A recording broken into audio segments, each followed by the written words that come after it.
Well, hello there. That is week 3, run 2 complete. And you'll be pleased to know that don't make sense. That don't make sense. What exactly you'll be pleased to know? You'll be pleased to know that I'm not going crazy and you're not going crazy. It just doesn't make sense. It does mathematically, because I've now been doing couch for 2K for 2 weeks. Yet I'm on week 3, run 2, and the answer is quite simple. It tells you to have a day's rest between each one, and there are 3 runs each week.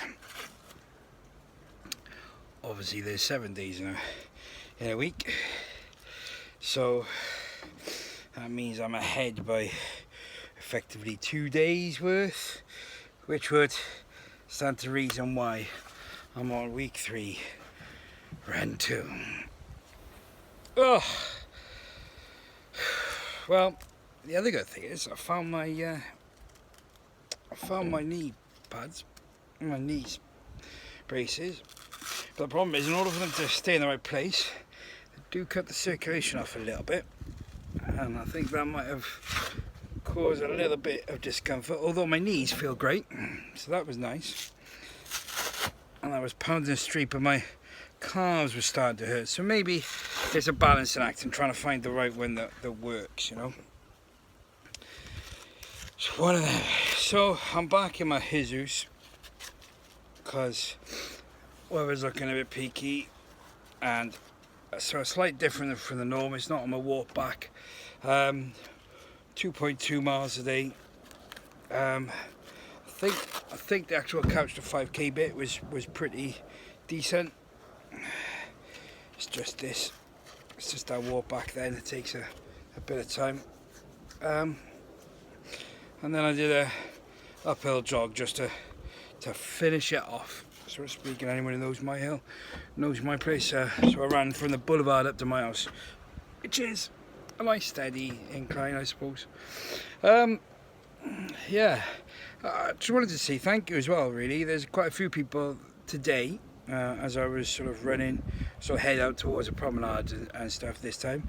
And there was at least 2 that I recognised that I saw clearly said, you know, and shouting words of encouragement, and I appreciate that. That's very kind of you to do so. And if there was anyone that I sort of looked like I didn't acknowledge or anything, I do apologise.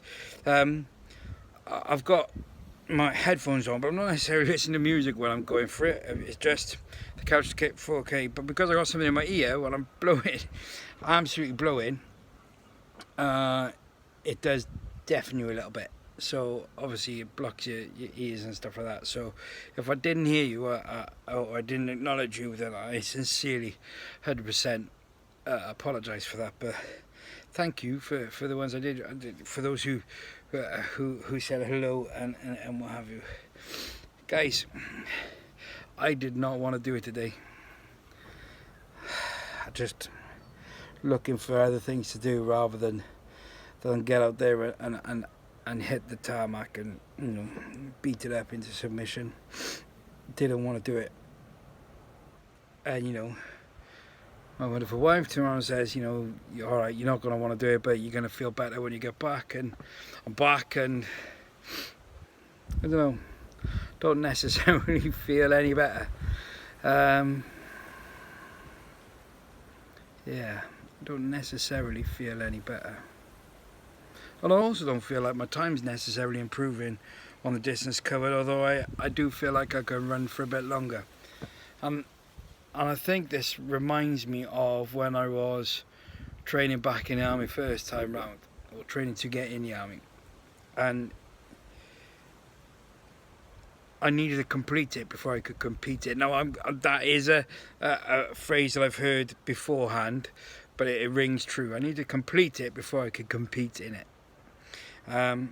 So just getting to the 5k mark. If I can run continuously for 5k, I can deal with the speed afterwards.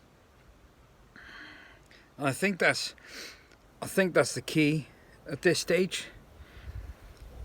stop beating myself up that I'm not running as far or as fast as I used to. You know, I'm back in that stage where I need to get from zero to back up. So I need to stop beating myself up because I'm not doing anything. And it's hard when you reminisce and you think, but I could do this before, I could do it before. And I imagine it's the same for people who lose limbs or, you know, have head injuries or anything. I could do this before. And it's upsetting that I can't do it now. People who could see or could hear before and have suddenly lost sight and sound. It's a hard thing to pick yourself up. And all I've got to do is work on my fitness. So I really, you know, I shouldn't be well, I'm going to beat myself up for it because, you know, it can be any way of making it happen. But it's one of those where your mind is your biggest enemy, and you need to be able to rationalize. I'll say it again, you need to rationalize your thought process. You need to have that thought process to say, you know, yeah, you're right, I could do this before, but I can't do it now. So what am I going to do about it? And as horrible as that makes you feel, and as much as you avoid and take away, the only way it gets better is by starting out and getting on and doing it, getting those things. There's some great phrases, you know. Nothing great was ever achieved in comfort zones. You know, I need to keep pushing those boundaries, keep pushing that limit, and it'll come. Anyway, it's week 3, day 2, beginning of week 3. So thank you to everyone who's cheered me on. I think I've set up a secondary, well, I say a secondary channel, a channel within this channel. Reference my Smooth Sundays. You know, I know quite a few people like to do the Smooth Sundays.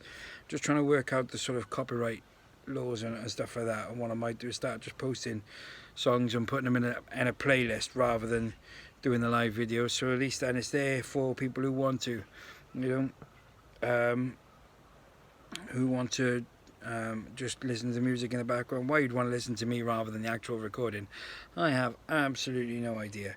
But yeah, I'm gonna just have a look, see about covering some YouTubey bits, maybe, and see how that goes. It's all cover stuff, but anyway, guys, thank you again. I love you so much. Thank you for your support, and yeah, I mean, I don't love any of you as nearly as much as I love my wife. I mean, that goes for a reason, but I appreciate you. Thank you, and I'll speak to you soon. Ta-da for now.